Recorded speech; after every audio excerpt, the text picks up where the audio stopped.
네, 헝가리 유람선 침몰 사고가 발생한 지 13일 만에 인양이 시작됐습니다. 1시간이 늦어졌다는 속보가 전해졌고요. 그렇다면 현지 시각으로 아침 7시 30분에 이제 인양이 시작되는 거겠죠? 네, 이 허블레아니오 인양 작업이 오늘 이제 본격적으로 시작이 되는데요. 현지에 있는 취재 기자들이 전해온 내용에 따르면 원래 6시 반, 오전 6시 반으로 예정돼 있던 인양이 일단 1시간 늦춰졌습니다. 방금 전 국제부 한수아 기자가 얘기한 것처럼 선체가 균형을 잃지 않게끔 미세 조정을 하는 작업이 지금 진행 중이다라고 했는데요. 예. 외신 들어오는 영상을 보면 사실은 해가 뜬 직후부터 이미 바지선이나 크레인선 위로 작업자들이 아주 분주하게 인양을 준비하는 모습들이 포착이 됐습니다. 예. 예정보다 1시간 인양이 늦어지기는 하고 있지만 오전 일찍부터 인양이 시작되고 있는 건 사실이거든요.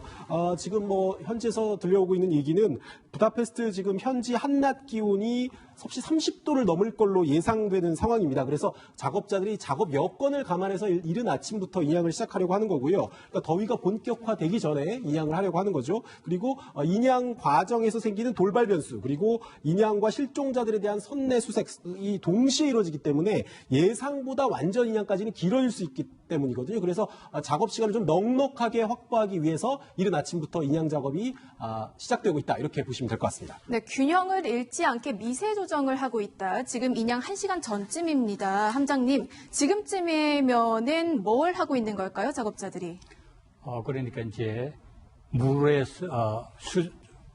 침몰된 그 관광선을 최종적으로 올리기 위해서 전반적으로 와이어 상태라든가 혹시 또 주변에 다른 장애물이 지금 드러내고 있잖아요. 예. 이런 것들, 그다음에 와이어 상태 이런 것들을 다시 한번 재점검하는 그런 그 시간이지 않나 이렇게 추정합니다. 그렇군요. 지금 헝가리 측에서는 원래 인양을 빨리 해야 된다는 입장이었고 저희는 이제 선체 내부로 들어가서 좀 수색을 해야 된다는 입장이었는데 지금 13일이 지났습니다. 이제 침몰하고 난 뒤에 인양이 좀 헝가리 측 입장에서는 늦어졌다고도 볼 수 있는데 이렇게 늦어진 이유가 뭘까요? 네, 한 두 가지 요인으로 압축되는데요. 첫 번째는 뭐냐면은 이 수위 이게 처음에 4.7m, 8m에서 계속 내려오면서 좋은 적합한 수위가 한 4m 20으로 봤거든요. 예. 그러면서 클라크 아담 인양선이 위에서 대기에 있다가 근데 한 4m 60 정도 일단 내려왔어요. 그러면 이제 아담 클라크가 내려오면 바로 될 줄 알았는데 이제 인체를 선정하기 위해서 이 작업을 하다 보니까 이 작업이 만만치 않은 겁니다. 위에서 시간이 많이 써야 되는데 여기에는 뭐냐면 시기가 완전히 제로입니다. 아무것도 안 보이기 때문에 들어가서 손을 더듬어야 되고 그리고 또 뭐냐면은 물살이 세기 때문에 한 6km 정도가 나오잖아요. 네. 그러니까 사람이 서 있을 수가 없을 정도로 이렇게 밀려 내려가는 그런 어려움. 그래서 이제 그런 가운데 그 잠수부의 그 장비를 다 착용하고 산소 통까지 하면 한 80kg 된다고 굉장히 무겁네요. 예, 그걸 가지고 선체로 진입하려고 하다가 산소 이게 호스 통에 있는 호스 이게 막에 걸려가지고 위험한 그 상황이 발생했고요. 이런 걸 종합해서 이제 안전을 고려하면서 작업을 진행했는데 네. 그 중에서 또 이제 밑에 선체를 들어 올리기 위해서 와이어를 집어 엮는 과정에서 예상보다 시간이 많이 걸린 것으로 이렇게 생각됩니다. 예, 어쩐지 그래서, 실종자 수색도 중요하겠지만 당연히 구조대원의 건강도 중요하겠죠. 네. 지금 와이어를 어제 4개를 선수부터 4개의 와이어를 거는 작업을 했는데 특히 이제 선수부터 1번과 3번, 4번 와이어는 생각보다 좀 빨리 걸렸다고 해요. 그런데 2번 와이어를 거는데 생각보다 어려움을 겪었는데요. 이 머르기트 사고가 일어났던 머르기트 다리 같은 경우는 2차 세계대전 때 이제 폭파되면서 잔해물들이 여전히 이 다뉴브강 이 바닥에 남아있기 때문에 그 잔해를 뚫고 이 와이어를 통과시키는 작업이 어려움을 겪었는데요. 어쨌든 2번 와이어가 어제 현지 시각으로 어제 무사히 연결이 되면서 어쨌든 본격적인 인양은 오늘로 예정이 됐던 거죠. 네, 오늘 인양에 큰 역할을 할 대형 크레인선 클라크 아담입니다. 준비가 끝나면은 본격적인 인양이 시작이 될 텐데요. 어제 마무리 작업에 앞서서 인양 계획을 발표했던 헝가리 대테러 센터 대변인의 이야기를 잠시 듣고 오겠습니다. Rövidesen megkezdődik a Clark Ádám nevezetű úszódarunak a úszóműhöz való csatlakozása. Az ő feladata a roncs megemelése, ezt most nagyon pontosan, precízen pozícionálni kell, ezt az úszóművet, magát a Clark Ádámot rögzíteni kell, és helyzetbe kell hozni ahhoz, hogy az emelést végre tudja hajtani. 김윤정 기자, 지금 가장 중요한 거는 이제 실종자의 유실 없이 안전하게 끌어올리는 것으로 보입니다. 그러기 위해서는 정말 천천히 올려야겠네요. 네, 그렇습니다. 일단 클라크 아담호는 200톤까지 끌어올릴 수 있는 크레인이기 때문에 네. 이 선체 물을 감안한다고 하더라도 약 100톤 정도의 이 지금의 선체는 충분히 끌어올릴 수 있을 것으로 보입니다. 그래도 균형을 잘 맞춰서 끌어올려야 하는 게 관건인데요.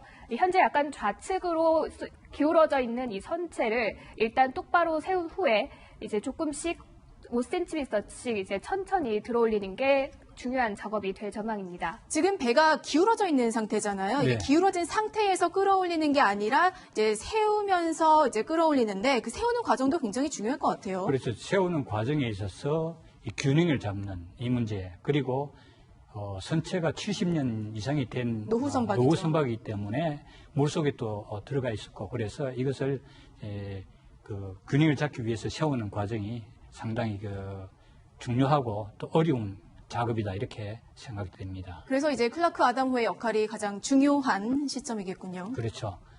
그래서 지금 보면은 클라크 아담이 이 원 상태에서 아주 온전한 상태로 건져 올려야만이 실종자 수색과 그리고 또 사고 원인 규명에 대단히 중요한 그 자료를 제공하기 때문에 안전하고 그 온전한 상태로 인양하는 것이 중요한 작업입니다. 최대한 그러니까 충돌 사고가 났던 그 바로 그 직후의 상태로 최대한 그렇죠. 원형에 가깝게 인양하는 게 중요하다. 그렇죠. 그런 말씀이시고요. 지금 클라크 아담 주변으로는 바지선 3척이 배치되어 있다고 합니다. 우동현 차장, 각각 네. 어떤 역할을 하는 건가요? 지금 현재 이제 크레인선 역할을 하고 있는 이 클라크 아담호 양 옆으로 좀 커다란 바지선이 두 척이 배치되어 있습니다. 지금 화면 보시기에 가까운 쪽에 있는 게 검은색 바지선이 작업 바지선이에요. 예. 그래서 중장비를 배치하고 이제 인양 작업을 지휘하면서 수색 구조 인력이 이제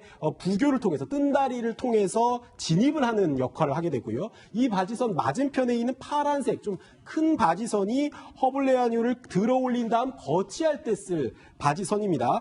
두 바지선 사이에 좀 작은 바지선이 한 척 더 보일 텐데요. 이게 클라크 아담호 맞은편에서 유람선이 인양되는 과정에서 흔들리지 않게 선체를 고정하는 역할을 맡고 있는 바지선이죠.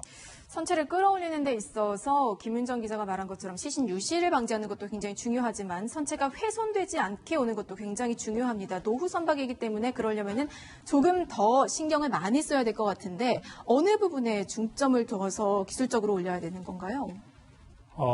지금 보면은 원형 상태, 훼손 안 된 상태에서 사고 바로 그 상태로 올리는 게 중요하거든요. 그러면 지금 보면은 물체는 항상 그 현재 상태를 유지하려는 그런 성질이 있어요. 그래서 이게 방바닥에 붙어 있기 때문에 여기서 떼울 때가 제일 그 하중을 많이 받습니다. 왜냐하면 협착력이기 때문에 그대로 유지하는 성질, 협착력이 있기 때문에 이것을 떼올리려면은 지금 허블레아뉴가 53톤인데 물이 들어가면 약 100톤 정도 잡고 그다음에 이 협착력이 있기 때문에 네. 이걸 잡아 올리려면 하중이 걸려가지고 이때가 제가 볼 때는 하중이 제일 많이 걸리기 때문에 가장 그 어려운 작업이다. 그래서 그러니까 바닥에서 바로 띄울 때. 배를 띄울 때가 이 성공 요건의 가장 중요한 부분이다. 예. 그러면서 띄우고 그 다음부터가 이제 세워서 균형 잡는 이것이 두 번째 중요한 작업이다, 이렇게 됩니다. 물속에서 균형을 잡고 올리는 게 나을까요? 아니면은 올린 다음에 그냥 공기 중에서 균형을 잡는 게 나을까요? 이제 그게 물속에는 보면 불이 있기 때문에 더 쉽지만은 안 보이잖아요. 네. 그런데 지금 보면은 한 2m 정도만 되면은 이게 그 허블레아뉴가 밖으로 나올 수 있으니까 그 정도 돼서 이렇게 약간 조정을 통해서 하면은 그리고 또 5cm씩 미세 조정하는 가운데서도 이렇게 바로 잡을 수도 있으니까 작업을 보면서 진행하는 과정에서 적절하게 이렇게 균형을 잡으면 좋을 걸로 생각합니다. 선생님이 말씀해 주신 것처럼 이제 허블레아니오는 만든 지 지금 70년 된 노후 선박이거든요. 그리고 크루즈선과 추돌되는 과정에서 뭐 두 동강까지는 아니지만 선체가 일부 이미 손상된 상황이기 때문에 뭐 화장실 쪽이라고 알려졌습니다. 들어올리는 과정에서 혹시 그 부분에 하중 같은 게 가해져서 추가 파손이 되는 상황을 조심해야 된다. 이런 얘기가 나오고 있고요. 말씀해 주신 것처럼 선체 안에 지금 강물이 가득 차 있기 때문에 물 밖에 나오는 순간도 또 이제 균형이나 이런 부분이 흐트러질 수 있어서 이 부분도 작업에서 신경을 써야 된다. 이런 얘기가 나오고 있습니다. 네, 헝가리 유람선 침몰 사고가 벌어지고요. 헝가리 시민들도 마치 자신의 일처럼 희생자를 추모하고 또 실종자 수색에 있어서도 진심으로 기도하고 있는 모습 보이기도 했는데요. 인양 작업도 굉장히 관심 있게 바라볼 것 같습니다. 그런데 인양 과정이 비공개로 진행이 되고 있어요. 네, 지금 헝가리 정부가 사고 위치인 그 머르기트 다리 위 그리고 이 사고 지점 양쪽에 있는 강변의 도로를 지금 통제해 놨다고 합니다. 지금 이 허블레아니오를 인양하는 과정에서 실종자들이 수습될 수 있는 가능성이 있거든요. 이게 이제 일반 시민들에게 노출되는 상황을 어쨌든 최대한 피하기 위한 그런 조치로 보이고요. 이 부분은 뭐 실종자나 탑승자들의 가족들 의사도 반영한 부분입니다. 네. 다리 난간에는 지금 뭐 협조를 부탁한다는 검은 현수막도 나붙었다고 하는데요. 사고 지점 주변으로 한 반경 10km 구역에는 지금 비행 통지 조치도 내려져서 언론사들이 뭐 드론이라든지 아니면 헬기 등을 띄울 수도 없는 상황입니다. 조금 뭐 답답할 수는 있지만 어쨌든 뭐 실종자들의 어떤 명예라든지 실종자들의 사생활 이런 부분들을 최대한 존중하기 위해서 헝가리 당국도 최대한 노력하고 있는 모습이죠. 근데 이제 인양 작업을 일부 이제 가족들은 좀 본다면서요? 네, 뭐 이 실종자 가족이라든지 탑승자 가족 같은 경우에는 좀 예외적으로 이 인양 과정을 좀 가까이서 지켜볼 수 있게 하고 있습니다. 아하. 왜냐하면 뭐 그걸 원하시는 분들이 있고요. 어쨌든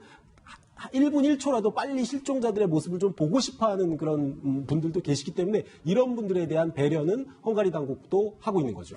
아까 이제 취재기자 말로는 인양 완료까지 4시간 정도가 걸린다고 합니다. 그럼 우리 시각으로 한 6시에서 7시쯤에는 완료가 된다는 말인데 지금 현재 상황으로 봤을 때 조금 더 빨리 끝날 수도 있는 건가요? 아니면 늘어질 수도 있는 건가요? 아니면 제때 끝날까요? 사실 4시간이라고 하는 거는 인양 작업을 크게 두 가지로 나눈 건데요. 먼저 선체와 이 크레인을 연결하는 작업과 그리고 선체를 들어올리는 작업입니다. 선체를 크레인과 연결하는 작업이 한 3시간 정도 걸리는데 이건 이미 어제 마친 상황입니다. 그래서 이론적으로 봤을 때는 오늘 1시간 만에 들어올리는 게 맞는데요. 문제는 선체 내부에 수색하는 시간이 여기엔 포함되어 있지 않습니다. 그래서 선체 수색하는 과정이 길어지면은 그만큼 인양 시간도 길어질 것이다. 이렇게 보시는 게 맞을 것 같습니다. 이제 수색 과정이 좀 변수가 되겠군요. 김윤정 기자. 근데 수색을 어떻게 하냐 봤더니 조금 배를 끌어올린 다음에 수색을 하고 다시 조금 끌어올린 다음에 수색을 하고 이렇게 3단계로 이루어진다고 하더라고요. 그 과정을 좀 설명해 주시죠. 네, 일단 수색이 인양이랑 동시에 이루어지기 때문에 물 위로 떠오르는 그 과정에 맞춰서 이제 수색이 이루어지게 됩니다.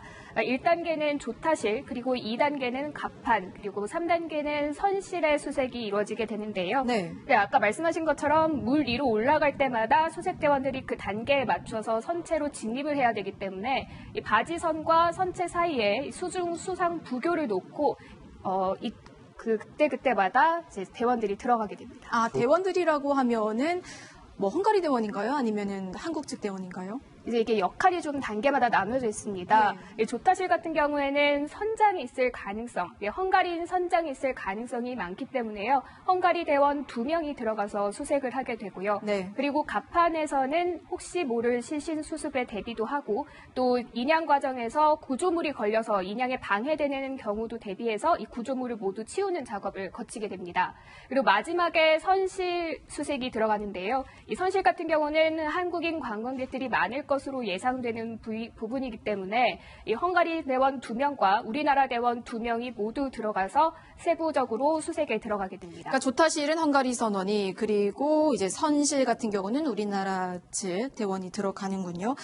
우전열 차장, 네. 물 빼는 작업도 이제 인양 과정에 있다고 하더라고요. 펌프를 이용한다고 하는데 주의해야 될 점은 없을까요? 허블레아니호가 수면 위로 모습을 드러내면 이제 인양이 이제 본격화돼서 수면 위로 모습을 드러내면 선체 안에 차 있던 물을 모터를 사용해서 배수를 한다고 하는데요. 지금 중요한 부분이라고 지적되고 있는 부분이 이 선박 내부의 물과 하천 수위를 맞춰서 단계적으로 물을 빼는 게 중요하다 이런 얘기가 나오고 있어요. 왜냐하면 지금 물 속에 있을 때는 모르지만 물 위에 있을 때는 선체 내부에 있는 물이 하중으로 작용해서 선체를 자칫하면 파손시키거나 한쪽으로 쏠리게 만들 수도 있기 때문에 최대한 선체에 무리를 주지 않는 선에서 배수 작업을 하는 게 이번 인양 작업의 중요한 또 관건이다 이런 분석이 나오고 있습니다. 또 관건이요. 지금 헝가리 날씨가 상당히 덥다고 전해지고 있습니다. 그렇다면은 시신이 과연 온전하게 이제 수습이 될까 하는 부분도 많은 분들이 관심을 갖고 지켜보고 있는데 예상이 어떻게 되세요? 허블레아니호가 침몰한 게 지난달 29일 밤이었죠. 그러니까 오늘 현지 시각으로 13일째 이제 물속에 있었던 건데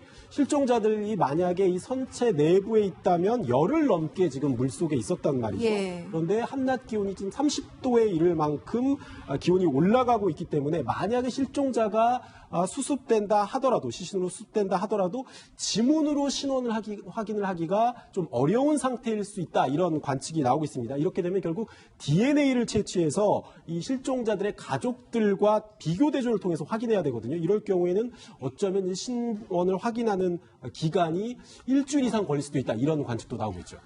상당히 더워서 수온이 높기 때문에 이 신원 확인을 굉장히 주의해서 해야 될 것 같아요. 네, 그렇죠. 지금 물속에 있을 때는 기온이 약 10도에서 한 12, 3도까지 됐어요. 수온이요. 네.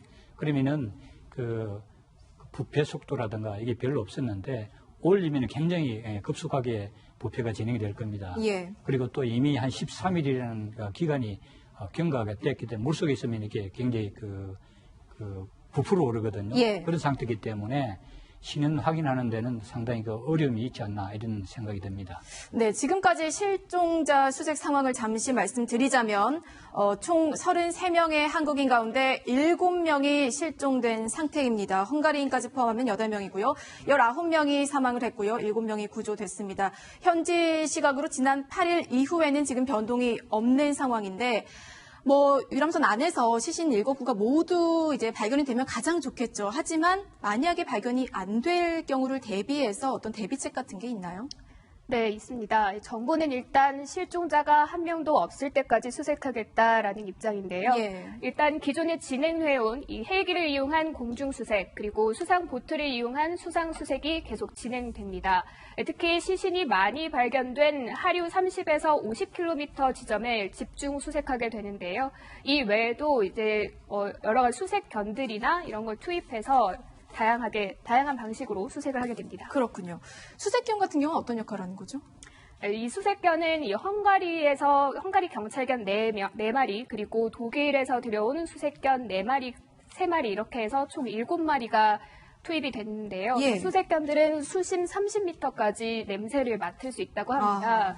그래서 이 수색견들을 수상 보트에 태워서 같이 수색을 하거나 혹은 강 옆의 숲을 중심으로 수색을 하게 될 것입니다. 네, 알겠습니다. 아직 헝가리 현지에서는 실종자가 발견됐다는 소식이 전해지지는 않고 있습니다. 관련 속보가 전해지는 대로 바로 전해드리도록 하겠습니다.